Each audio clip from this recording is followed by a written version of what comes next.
ওয়া বিহামদিহি সুবহানাল্লাহিল আযীম।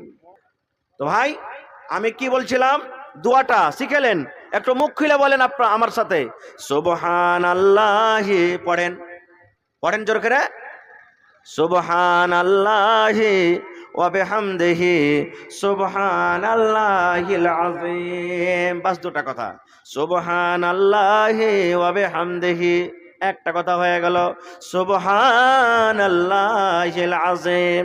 এ আমার মায়েরা খালারা আপনারা পড়েন, সুবহানাল্লাহি ওয়া বিহামদিহি সুবহানাল্লাহিল আযীম। আপনারা আস্তে করে কথা বলেন না। এবার বলবেন মাওলানা দোয়াটা কতবার পড়বো, কত নেকি পাবো, কোন টাইমে পড়বো?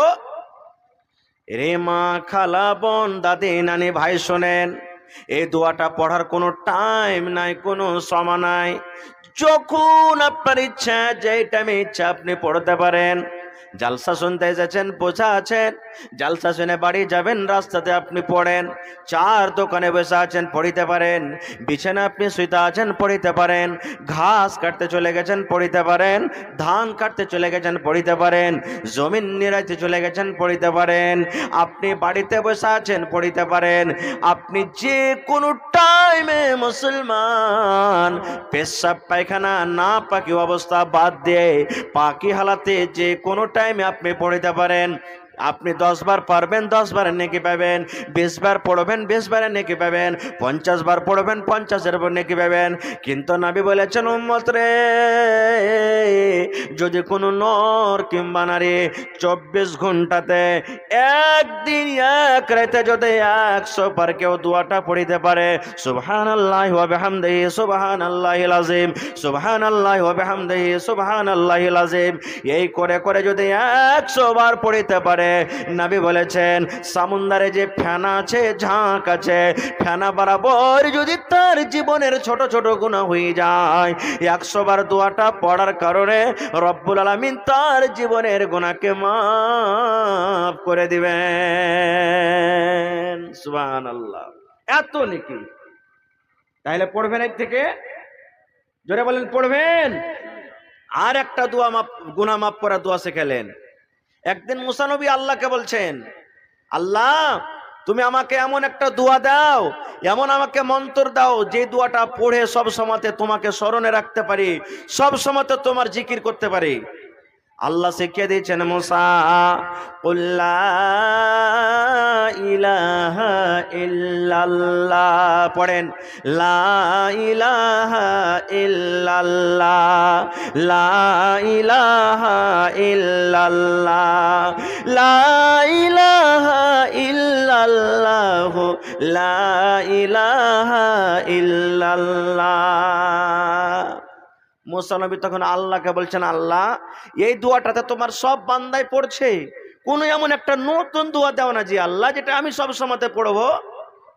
আল্লাহ রাব্বুল আলামিন মুসাকে বলছেন, এরে মুসা, এই দোয়াটা পড়ে এত লাভ আছে, এত নেকি আছে রে মুসা, এই দোয়াটা পড়ার এত নেকি, তুমি যদি একবার লা ইলাহা ইল্লাল্লাহ অন্তর থেকে পড়ে নাও, আর পড়ার পর ওর যতটুক নেকি হবে তারা যদি এক পাল্লাতে যদি তুমি চাপিয়ে দাও রে মুসা, আর 7 তবক আসমান, 7 তবক জমিন এবং যা কিছু আছে জমিন, তারা যদি এক পাল্লাতে তুমি চাপিয়ে দাও, মুসা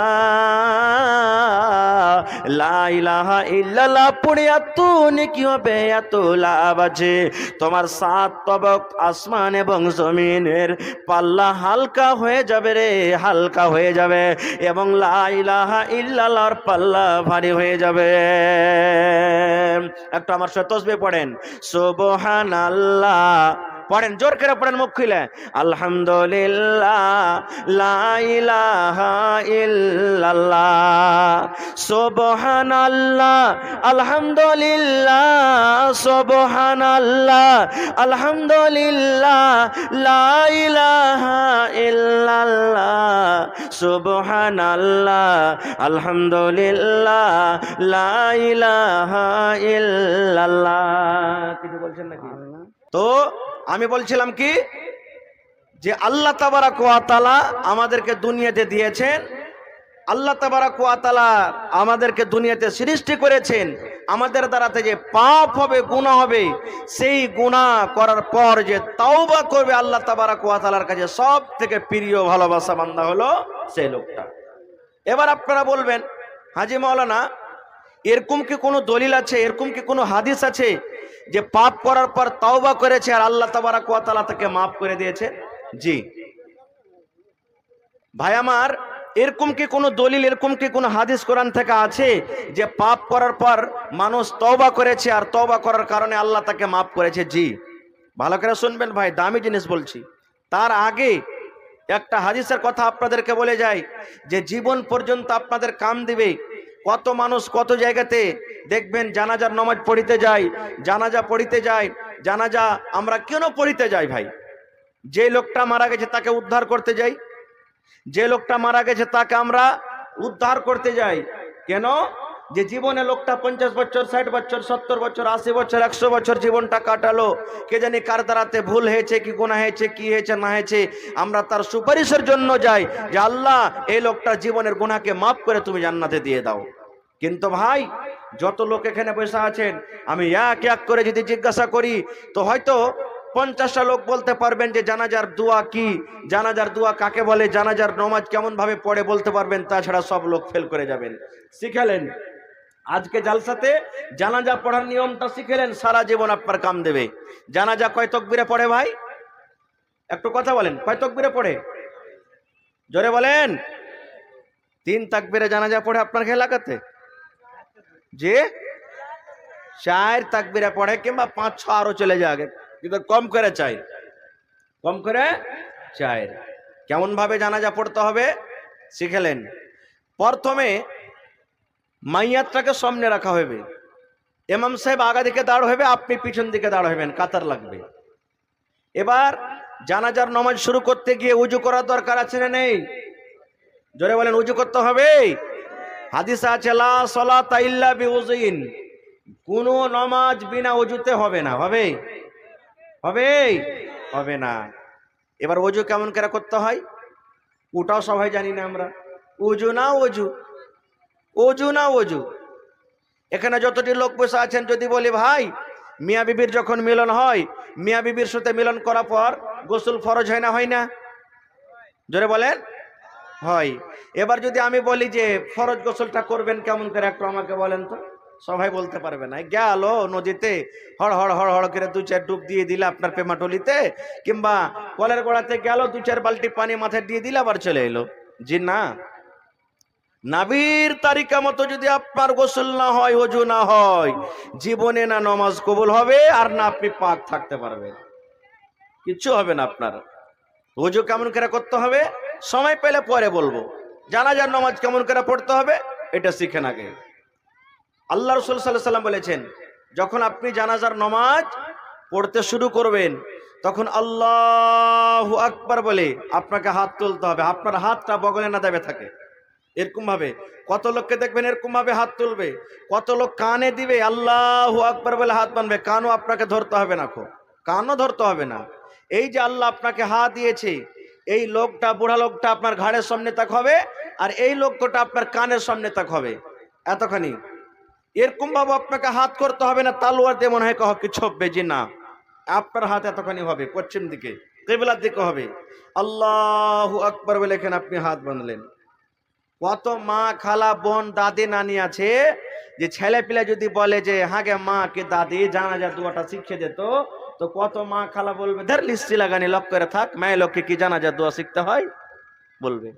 এটা কি হাদিসে আছে যে মহিলারা শিখবে না? ওরাও শিখবে, ওরা কো জানাজার নামাজের দোয়া শিখতে হবে, তাহলে তো ছেলে মেয়েরাকে শিখাতে পারবে। কিভাবে দোয়া শিখতে হবে ভাই শিখেলেন। আল্লাহু আকবার বলে আপনি শুরু করলেন, তারপর কোন দোয়া পড়তে হবে বলেন তো? সামনে থেকে কোন একটা লোক, লজ্জা করিয়েন না, না হলে আমি শিখিয়ে দেবো। বলেন কোন একটা লোক বলেন যে আল্লাহু আকবার বলে বুকে হাত বাঁধলেন, এখানে দিয়ে কি দোয়া পড়তে হবে? যে সূরা ফাতিহা। আর বলেন আর সামনে থেকে কি বলতে হবে তার আগে? যে